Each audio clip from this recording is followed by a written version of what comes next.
Boa noite, turma E60. Hoje a gente vai falar em mais uma aula sobre a questão de urgências e emergências obstétricas e também de algumas doenças de notificação compulsórias. No final da aula eu deixo de novo para vocês a questão do link, com um vídeo complementar muito interessante sobre sífilis congênita e a questão do tratamento.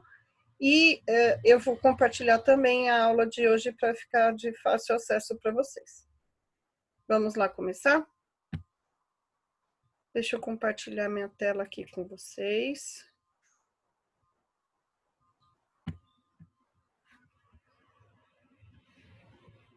Vamos lá.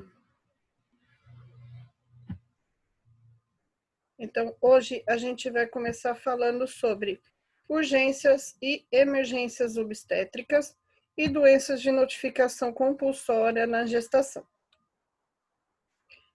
E aí fica a pergunta no ar, né? O que é uma urgência e uma emergência? Quando eu devo correr para o pronto-socorro, né? E aí a gente faz uma retomada de alguns itens da aula anterior, na seguinte situação das intercorrências. Lembra daquelas intercorrências que a gente falou? De descolamento de placenta, sangramento, abortamentos. Essas são algumas das indicações, né? Pressão alta, diabetes e algumas coisas nesse sentido. Essas são alguns indícios de uma urgência ou de uma emergência que eu sei que eu devo correr para o pronto-socorro para poder resolver essa situação, tá? Então, o que é uma urgência e emergência? É qualquer uma das situações ou intercorrências da aula anterior são caracterizadas, de novo, como uma urgência e emergência, e a gestante deve procurar imediatamente o pronto-socorro, além de outras que a gente vai ver logo a seguir, né? E aí, toda gestante que chega ao pronto-socorro precisa de ser classificado, senão tudo vira uma urgência e tudo vira uma emergência. E aí eu chego com 3, 4 gestantes ao mesmo tempo num pronto-socorro ginecológico, e aí quem que a gente socorre primeiro? O A, o B, o C, o D, enfim, a gente precisa classificar essas gestantes de acordo com o risco, né, de acordo com sinais, sintomas e tudo mais, para a gente poder socorrer ela de maneira rápida, correta e no tempo certo, promovendo sempre para salvar a mãe e o bebê, ou seja, o binômio mãe-bebê, porque a gente precisa sempre estar pensando nisso, tá? Geralmente nos hospitais existe um protocolo específico para o atendimento dessa gestante. Então, além de alguns sinais e sintomas, a gente também tem alguns sinais da gestação que a gente leva em consideração, tá? Então, se a gente for pensar, além daquelas situações das intercorrências, né, da gestação, alguns sinais e sintomas que a gente vai procurar. Então, uma pressão que está acima de 160 por 110, a gente sempre pensa, nossa, tá 16 por 11. O problema maior é esse aqui, ó, a mínima acima de 110.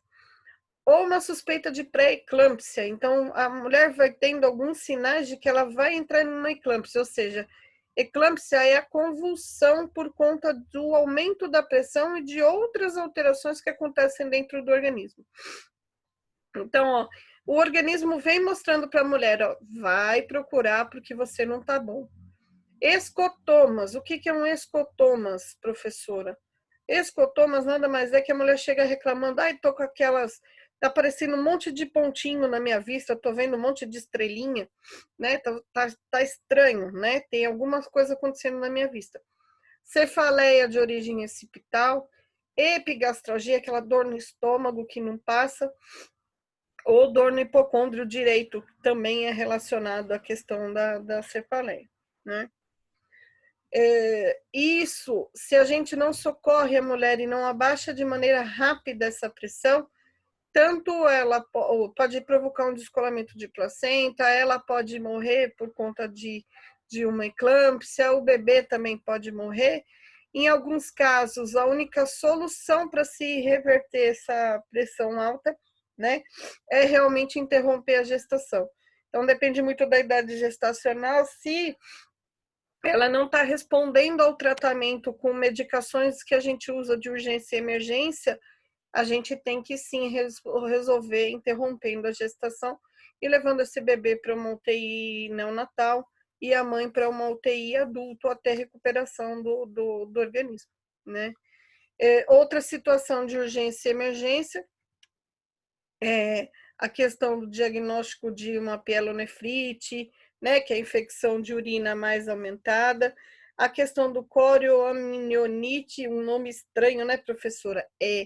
Nada mais é do que a inflamação ou infecção do líquido, das membranas que envolvem o bebê e do líquido do bebê, né?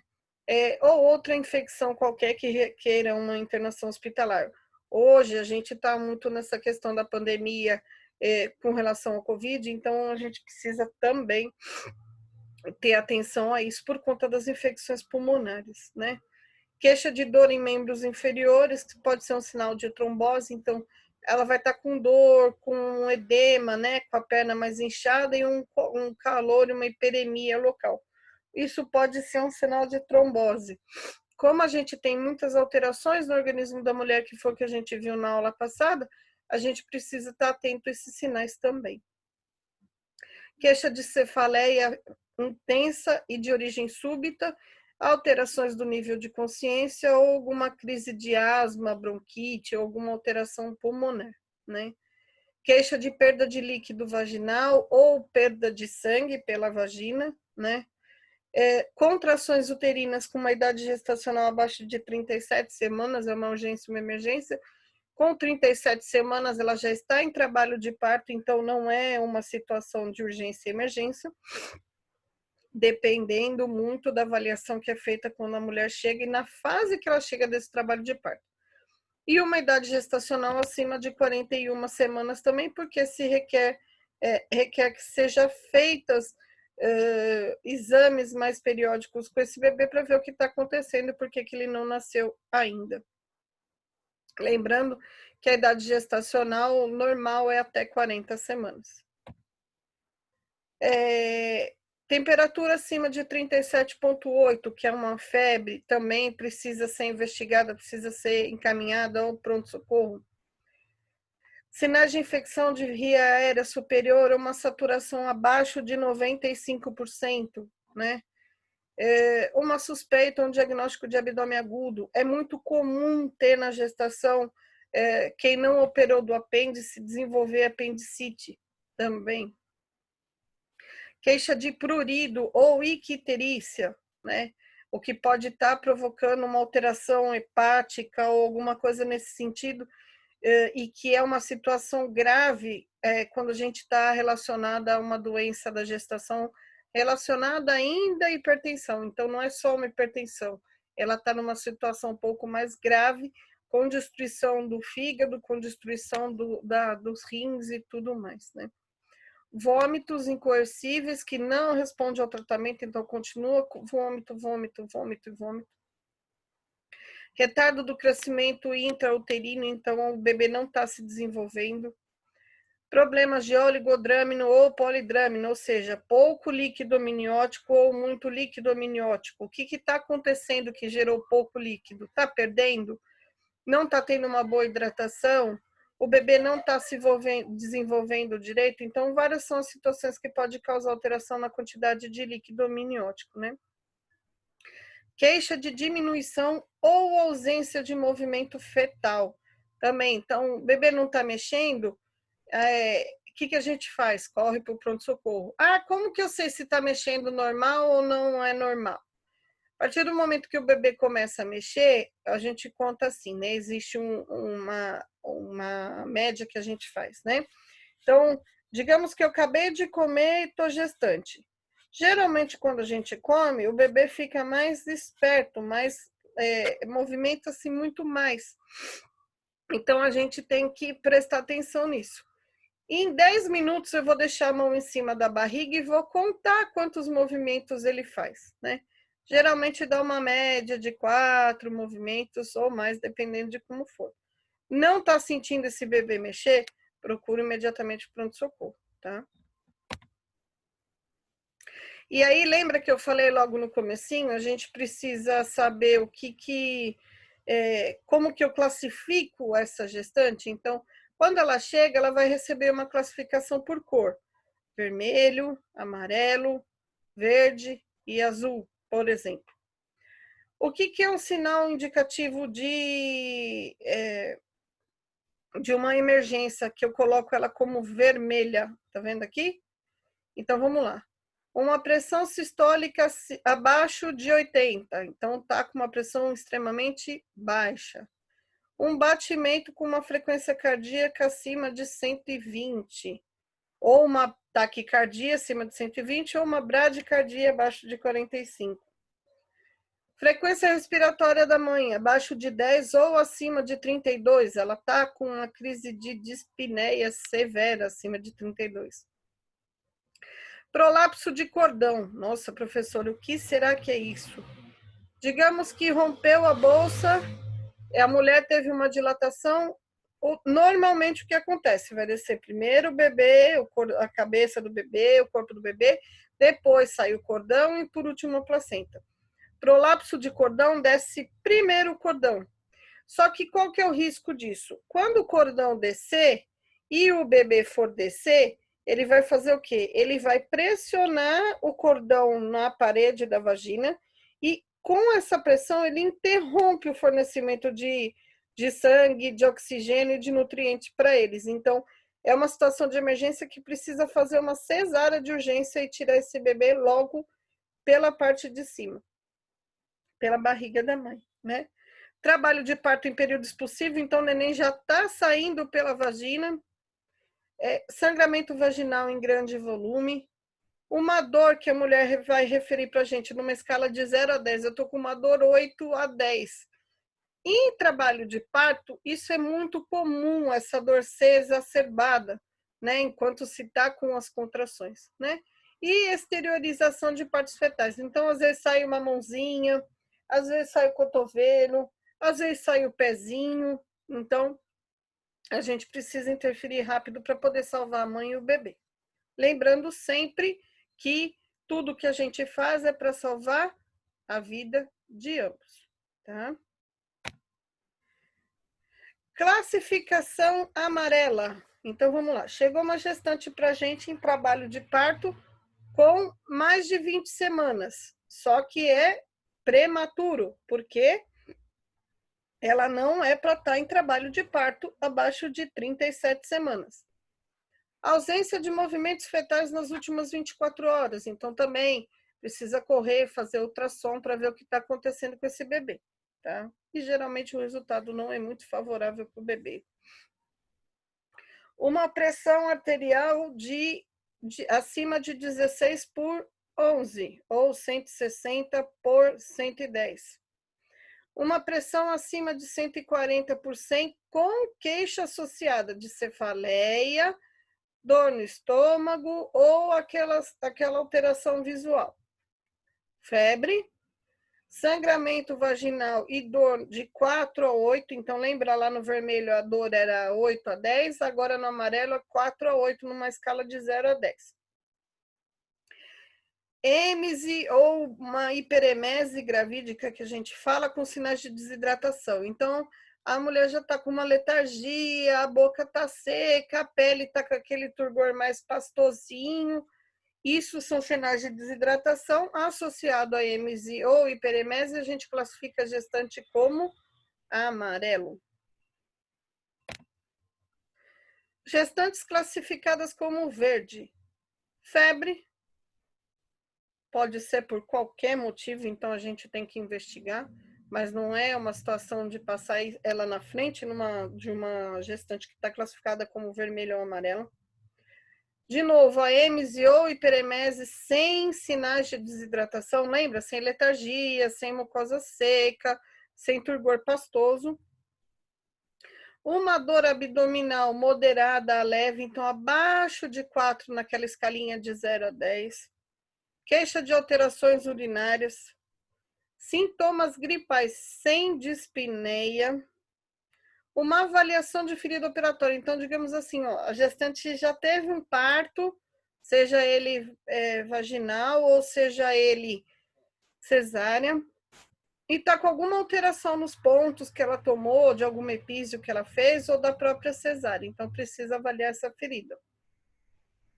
Sinais de Bartolinite. Então, lembra lá no começo da primeira aula que a glândula de Bartolini que fica lá na entrada próximo do canal vaginal, ela pode inflamar, e geralmente ela inflama na gestação, e aí precisa intervir e fazer uma cirurgia, uma pequena cirurgia ali na região para esvaziar essa glândula e depois entrar com medicação. E qualquer tipo de perda de líquido também a gente pode classificar como verde. Gestantes que procuram serviço lá, digamos assim, tô com um atraso menstrual, não fui no UBS, fui direto lá para o pronto-socorro para saber se eu tô gestante ou não. Nisso, ela é classificada como azul, que é a próxima condição que a gente vai classificar gestantes. Então, outros problemas de questões sociais sem acometimento clínico. Vim só para fazer uma avaliação curativa, trocar uma receita ou pedir alguma receita para o médico, né? Atraso menstrual sem dor abdominal ou sem sangramento. Aquela retirada de ponto, que em vez de eu ir para o UBS, eu vou para o pronto-socorro. E aí vai ficar esperando porque ela vai ser classificada como azul, e aí tem os tempos de atendimento, né? Ou solicitação e avaliação de exames em caráter eletivo. Então, não é uma situação de emergência, mas que requer um atendimento e uma atenção, e ela vai ser classificada como azul. Tudo bem até aqui? Agora a gente vai falar de algumas doenças de notificação compulsória, ou seja, eu tô com a mulher gestante e está acontecendo alguma doença que pode interferir no fator, no desenvolvimento do feto, ou passar algumas doenças para o próprio bebê e que vão ser complicadas o suficiente, e que a gente precisa notificar o Ministério da Saúde com relação a isso. Há poucos anos atrás, a gente teve um surto de uma doença chamada Zika vírus, né, causada pelo Zika vírus, ou a Zika, que acometeu muitas gestantes, né, e provocou microcefalia nos bebês. Então, foi bem grave. Isso compromete o desenvolvimento dessas crianças por uma vida toda, né? Elas vão ser extremamente dependentes das mães para tudo e para, né, para a vida inteira. Isso envolve questões sociais, questões financeiras. Então, essa mulher passa a ser ela passa a se dedicar mais a essa criança, ela tem alguns direitos adquiridos com relação ao auxílio, doença e tudo mais, para poder ficar com essa criança. Então, não é só, envolve o problema tanto para a mãe quanto para o bebê, né? Alguns sinais e sintomas da Zika, então, a conjuntivite, que são os olhos vermelhos, os exantemas, né? Aquelas bolinhas vermelhas na pele, mal-estar, né, aquela dor abdominal, febre de 38 graus, dor nas articulações, dor de cabeça, são alguns sintomas de Zika. Como são sintomas muito comuns a outras doenças, precisa ser feito o exame para se comprovar que está ou não com Zika vírus. E aí, essa mulher estando gestante, os sintomas para o bebê incluem a má formação do osso do crânio, então ele sofre uma deformação, além do que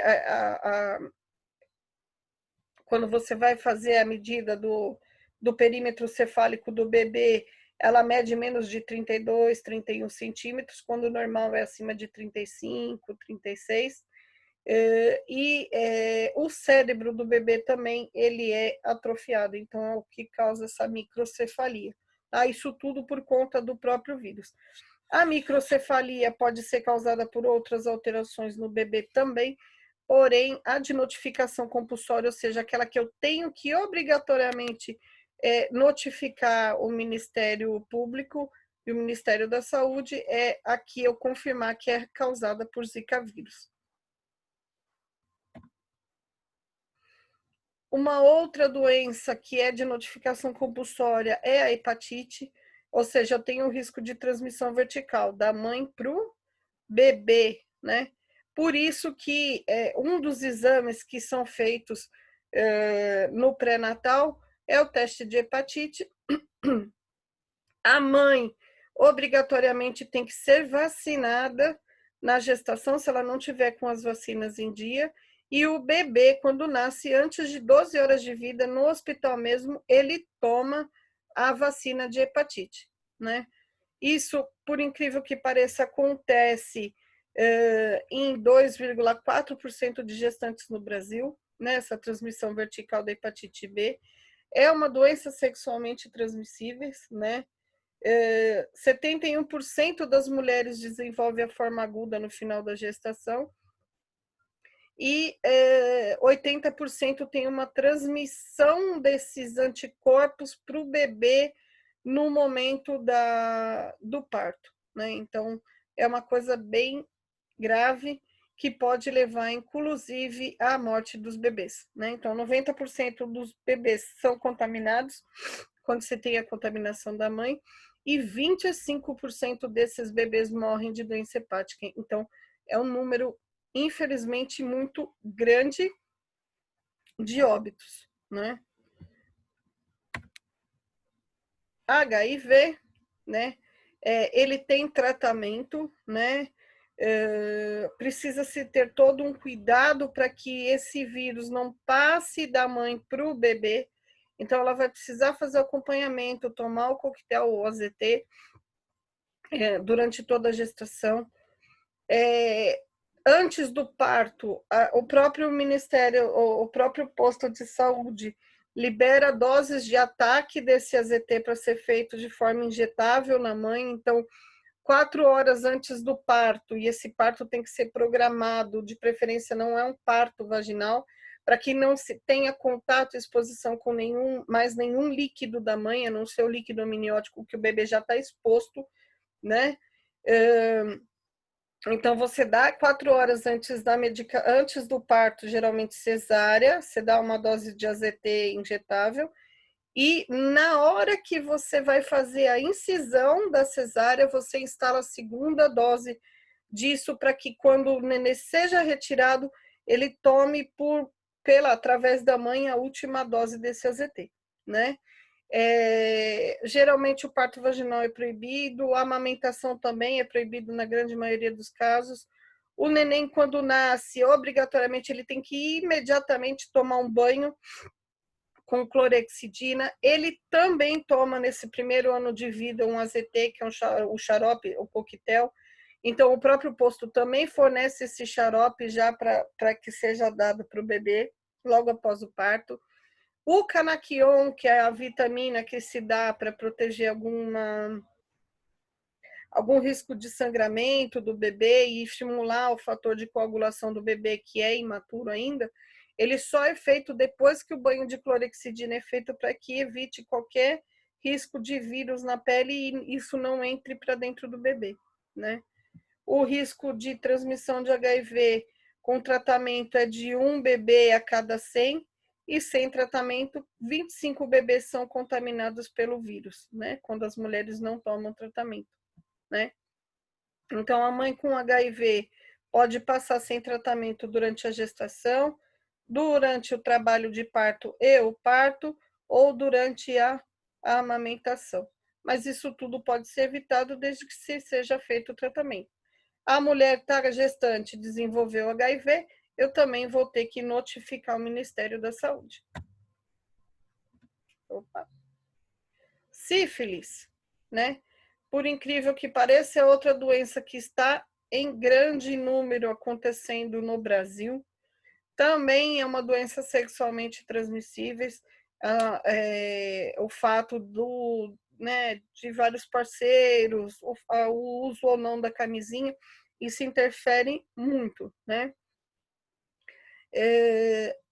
Tanto o bebê, tanto a mãe quanto o parceiro precisam tomar a penicilina, né?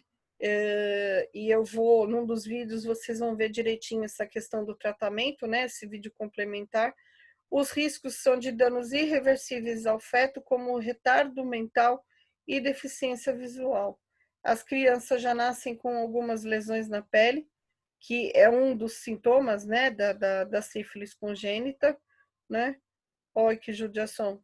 Todo cheio de manchinha, lesões na pele grave, tá vendo? A sífilis é causada pelo treponema pallidum, né? De novo, por relação sexual, durante o parto ou pela mãe, passa da mãe pro bebê. Então, tá vendo aqui, ó? Ela passa, essa bactéria passa pela placenta para o bebê, né?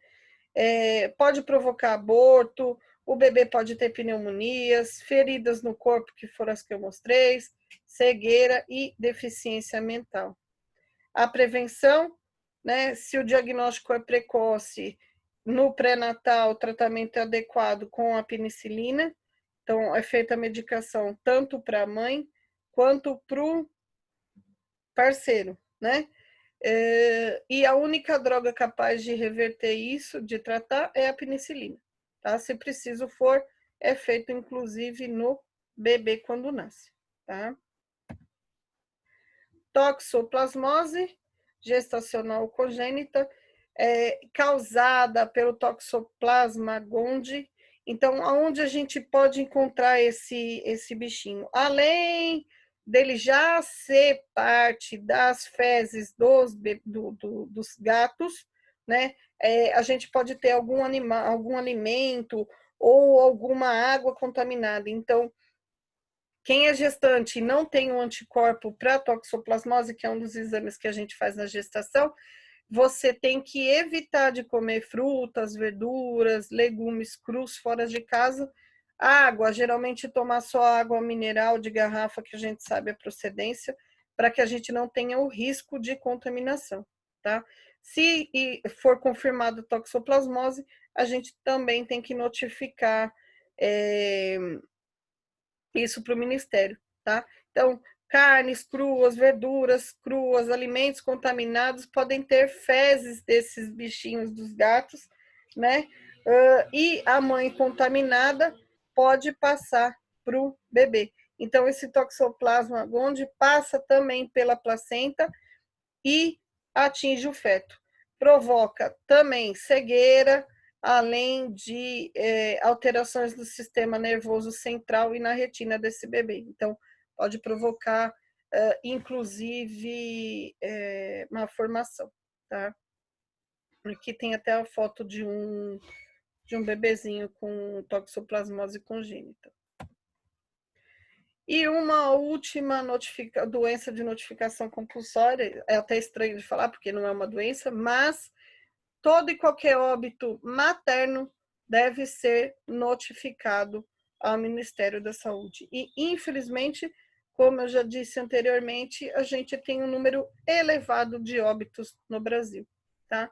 Agora, então, recentemente, por conta da Covid, nessa fase de pandemia, a gente já teve 200 mortes de grávidas ou puérperas notificadas no Ministério da Saúde, tá?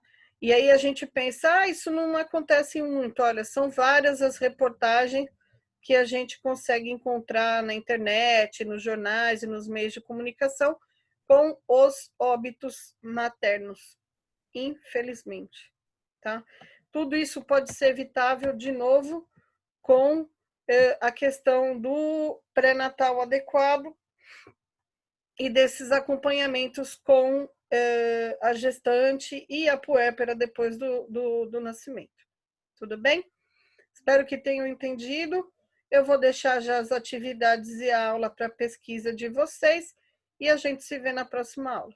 Boa noite. Tchau, tchau.